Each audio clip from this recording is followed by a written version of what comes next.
Bem-vindos ao Debate. Hoje nós vamos mergulhar na evolução da biossegurança hospitalar.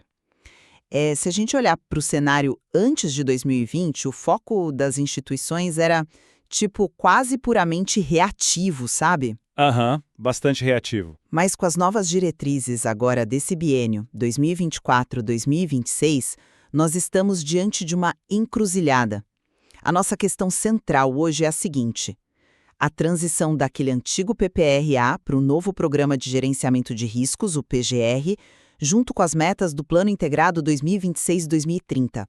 Isso representa uma mudança estrutural e proativa de verdade? Ou só uma nova roupagem administrativa para as mesmíssimas práticas de sempre? Exatamente. Bom, do meu lado, eu defendo que a gente vive sim uma mudança profunda e muito ativa na forma de antecipar o risco. Olha, e a minha posição é que lá no chão do hospital e nos laboratórios, a mecânica prática de mitigar risco físico, químico e biológico continua inalterada. A burocracia aumentou, mas a técnica de proteção não. Mas vamos analisar o mecanismo dessa mudança só para entender o porquê. Até pouco tempo atrás, a gente operava com o PPRA. E ele era como um retrato estático. Você anotava que tinha um risco ali numa sala e o trabalho meio que acabava ali. Certo, ficava no papel. Isso.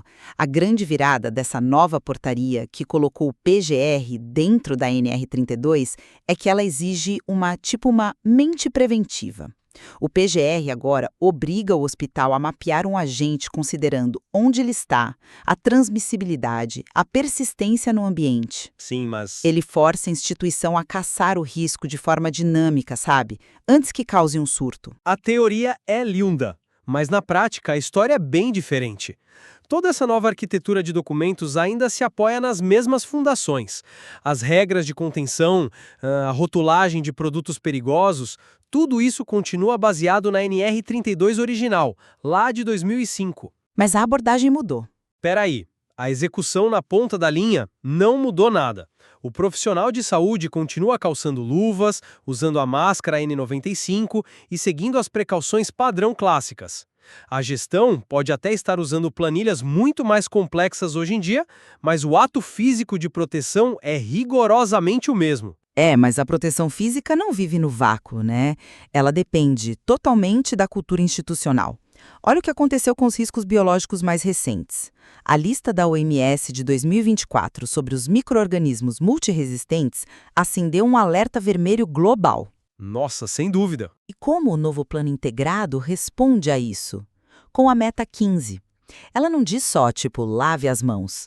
Ela exige a avaliação contínua da cultura de segurança das equipes até 2030.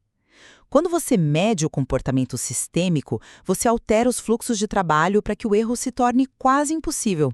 A gente não lida mais com a bactéria depois que ela infecta o paciente. A cultura é fundamental, claro. Mas já parou para pensar que, mesmo que o micróbio tenha evoluído e ganhado um nome mais assustador nessa lista nova, a nossa resposta tática é idêntica? Como assim? Se um paciente apresenta uma superbactéria, o que o hospital faz? Implementa a precaução de contato, reforça a lavagem vigorosa das mãos, usa a cabine de segurança no laboratório. Tudo isso obedece a cartilhas que existem desde 2004. O patógeno sofreu mutação, mas, a barreira física de plástico e a química do sabão operam na mesma lógica técnica de 20 anos atrás.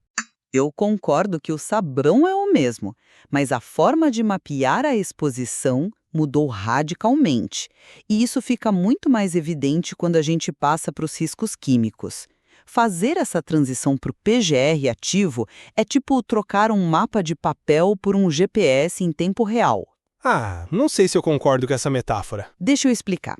No novo texto, o hospital precisa inventariar de forma explícita até resíduo químico intermediário.